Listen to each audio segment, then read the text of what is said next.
You go to the defector literature, it's kind of prophetic. You've got Golitsyn predicting the fall of the Soviet Union before it happens in detail. You have Shana talking about the fall of the Warsaw Pact being planned. You have Bittman, and you have Suvorov talking about the overture, talking about the times leading up to World War III and how there would be this release of all this material. You always wonder, what do they do, this smut basically about all of our leaders. By the way, he also said they're going to have fake evidence against people to make people who are innocent look guilty. And you look at the deep fakes and the possibility of using digital fakes of people's voice. AI can imitate your voice now. They can make it look like you're in a video. You see these videos being produced, they're on X all the time.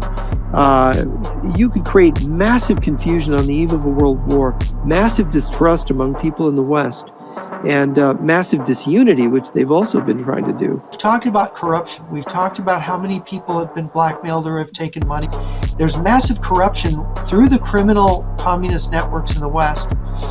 What the communists plan to do, according to Suvorov, is release all the dirt that they have accumulated on Western military people, politicians, celebrities, everybody. All the dirt they have in their files would release all at once into the public sphere. Now, the purpose of this release would to be completely to convince the people in Germany, America, France, Britain, to convince us that our leaders were scum and that we can't possibly trust them. And they would do this release on the eve of war. So this is definite.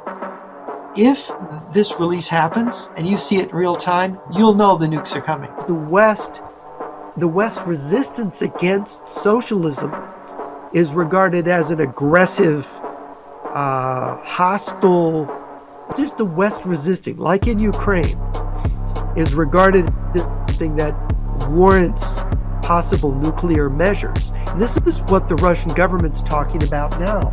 They say that it's the nuclear rocket weapon is the decisive weapon of this future war, where they can just devastate the weapon.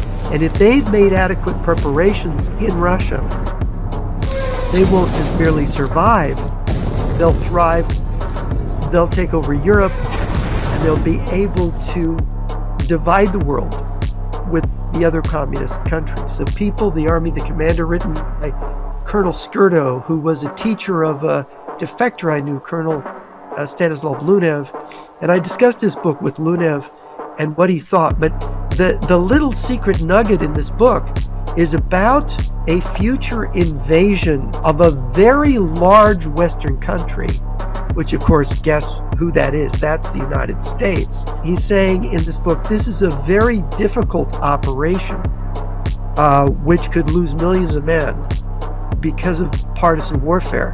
This is a quote. This is so fascinating because they developed this strategy of deception that KGB was going to carry out about future liberalization.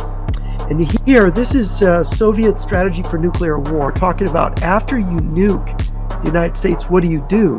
Which is what Skurdo is on about. What is the role of nukes? Not that you devastate everything so it's a nuclear desert. You do it in such a way that you can actually take over countries. Following the initial period are the second and subsequent periods of the war. These are the period in which the longer-term goals of the war would be realized after the nuclear battle itself has been won, or at least determined.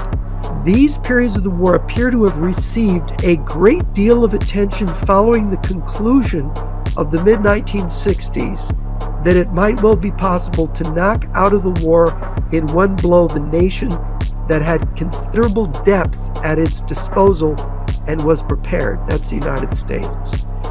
We believe that aspects of planning for these periods are better examined as part of the entire strategic planning effort. This is when Skurdo's work came out. Like, what do we do with the United States after we have gained strategic nuclear supremacy, when we've knocked out all of the U.S. nuclear weapons and industries, so the United States is helpless? How do we finish it off? How do we complete the task? And of course, it's all about what develops later as China's role. This was the testimony of Colonel Stanislav Lunev saying that China was going to take over the lower 48 states, was going to invade, provide the troops, and that Russia would take over Canada and parts of Alaska. And so if you go through this literature bit by bit, what you find is all these pieces connect, and they form a whole picture of this step-by-step strategic planning, strategic deception, preparation for war. And we see it today in what Russia and China are doing, and the use of Islamic terror by them as well. And with all these narratives, and you notice that nothing that gets really publicity is saying, look, it's Russia and China, it's the communist movement, it's the Cold War continuation, nothing ever changed. It's disturbing to me. We cannot, no matter how long, for decades I've been trying to tell people, look, this is coming. You could see this coming a long way off. And now we're here at a moment where Russia and China are both mobilizing, undercover, Russia undercover of its war with Ukraine, and China undercover of some kind of military coup plot. You got Venezuela already mobile. Are we stupid? You go to the